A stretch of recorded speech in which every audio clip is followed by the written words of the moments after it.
Hey everybody, Adam and Gabe from High Desert Hollow here. We've had a really successful elk season so far, and now we're going through the process of taking care of the animals and getting them ready to put in the freezer and steaks and hamburger and all that. I'm going to kind of go through the process of what we do to grind the hamburger. Got Gabe here, he's my little assistant. Well, not so little anymore, he's growing up. But he's good help for me. So what we're going to do is we're going to go through the process of setting up the grinder, going through the steps of what we do with the first grind and the second grind and getting it bagged up. So stay with us and we'll go through those steps. Alright, so what we've got here is we've got a LEM's largest grinder they make. We do enough elk every year that we got the biggest one they make. It's got a size 32 head. There's a couple parts that go into play here. We've got the auger piece with the bushing on the end. When we put this together, we shoot it down with just a little bit of cooking spray, just to give it a little bit of lube on that portion. Get that in there. It goes in the splined end there. Next portion we have is the knife. We've already ground some hamburger yesterday, so we just put it in the cooler overnight. But we do the same thing. We spray that down just a little bit. That goes on there. This is the plate. This is what actually determines how coarse the hamburger is going to be ground. This is the largest plate we have. It grinds. This will be our first grind. We run everything through once, and we'll run it through a second time with a finer plate with a feeding cone. We'll show that part here in a little bit. There's an indexing keyway here. It goes here. Need to make sure that we try to keep knives matched to plates, because the way there's different size holes, we don't want to. Once they get mated up, we want to keep them that way. So same thing. We're going to just spray this just a little bit. And then that goes there in that keyway. After that, we've got just the locking ring. That's going to thread onto there. Really important we get this tight. This has got to be, otherwise the hamburger won't cut. Gabe, will you just step on that switch just real quick, on and off? Okay, that's good. One more time. All right. Okay, so that's all prepped and ready to go. I just had Gabe step on the foot switch. If you guys buy a grinder and you're going to do the bag method to store your hamburger, the switch is super convenient, because whoever's filling the bag can control the amount of flow coming into the bag, and that way you're not telling somebody to flip a switch, turn it off, turn it on, getting it over full, under full, all that. What we have here is this is chunks of elk meat. We've cleaned it up really well. A little bit of fat in it's all right. Some people like to put beef fat or pig fat in with their wild game. I'm not a fan. I don't think it needs it. I end up just running mine straight.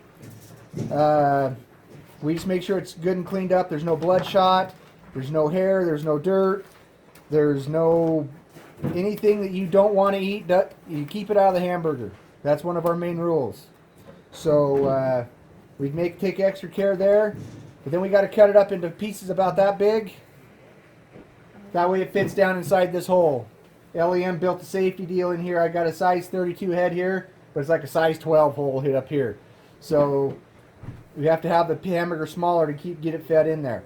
So what we're going to do is we're going to take this hamburger meat, right, Gabe? Yeah. We're going to take this meat up into here, and then it's Gabe's job to feed it into here, and then I'm over here controlling this side. So we'll go ahead and do that.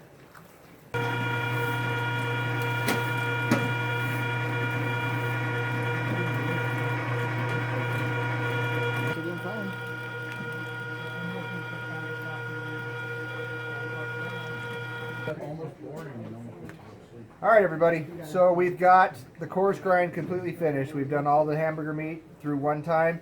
You can kind of see it there. It's just a coarse ground hamburger. We want to actually run it through again on a second grind. We've got to break this loose, and when we get it really tight, it's normally really pain to get it done. So we get that broke loose. We'll slide this out of the way so I can get some room to work.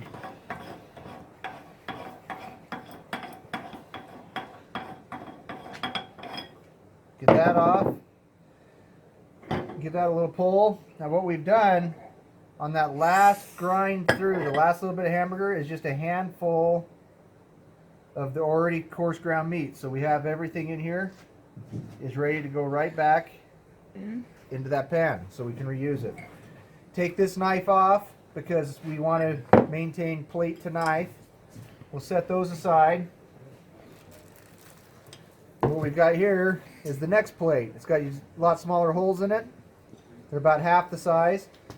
So we go through the process here again, put the knife on, get that auger in there, give it a shoot. What we're going to do is line that keyway up in here, get that snugged up. Now the difference with this next step is going to be the fact that we are going to be filling hamburger bags with the meat.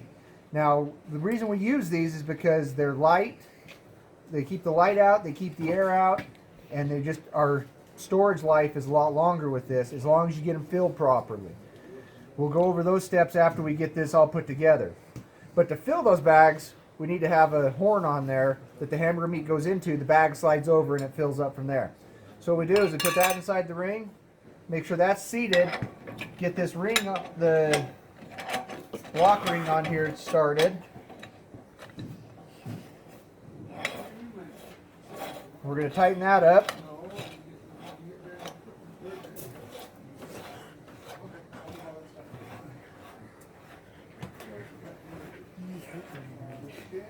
We're going to tighten that up just like that. Give it just a little,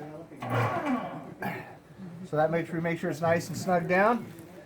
Now what we're going to do is we'll fill the hopper back up here with the coarse ground meat, and we'll start running it through, and I'll kind of give a talk about why, as we do this, how that works.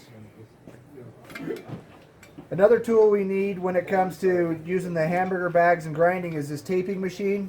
What we'll do is when we get the bag twisted up, we run it down through here and it puts a piece of tape on it. I'll give you a kind of demonstration on that as we get that point. Okay, like we already discussed, we got these bags. I've already mentioned in previous videos, as you guys know, I am an LEM fan. I'm not sponsored by them, but I just like their product. They build a real quality product. Have worked really well for us, from their grinder equipment, the spices, bags, everything. I buy almost all my butcher supplies through LEM. So what we got here is this bag, and it fits right over the top of this horn. And we got to get this started here because it takes just a minute to get the hamburger worked. We got to work all this coarse ground hamburger down into the auger system here, which is going to come out here, and we'll take a look at it here in just a second. Okay, so one of the keys to doing this and doing it effectively is getting the bag full but not over full. So I'm holding it back just a little bit so it actually fills the bag and expands it. And with these, this is a 1 pound bag, but we normally get just about 1.5 pounds to 1.25 pounds, somewhere in that range. So this bag's full. We can kind of see in there. Good hamburger. Looks like pretty good hamburger here. Give you a little shot of what we got going here. Just great looking hamburger. We love it. Okay, so we got the bag. It's full. You can see it's full all the way around. There's no air pockets or voids in it. I take this bag now and I just pinch it, and I'm going to give it a twist. Like that. Until I get the nice tab up top. We run it right down through here. Automatically cuts it off. Pinch it. Ready to go in the freezer. Now with an elk, these 1 pound bags, we're going to get about 80 of them on average. So we got a lot to do. So we'll get this done and we'll bring you back. Maybe we should take a picture of the finished product when we wrap it up. All right, everybody. So that's the basics of how we grind our hamburger. All this said and done, we got a lot of elk, a lot of hamburger grinder got to work out. Pretty straightforward though. Great equipment. LEM, once again, I'm not sponsored by them, but they are build some of the best stuff that I've found, so that's what we used. So Gabe, did you have fun helping me out? Yeah. Yeah, you like grinding hamburger, don't you? Yep. Yep. Gabe's a good helper. And Gabe ended up shooting an elk of his own again this year. I got mine, and then we got a bunch of other family members that got them as well. If you guys want to share the videos, it's really easy. You can just go to highdeserthollow.com. It takes you a link straight to the channel, and you can get to the videos from there. But anyways, in the meantime, obviously we're not at High Desert Hollow still again. We're at an undisclosed location. And we're just here still trying to live a more self-reliant lifestyle and promote modern homesteading. This is Adam and Gabe with High Desert Hollows signing out.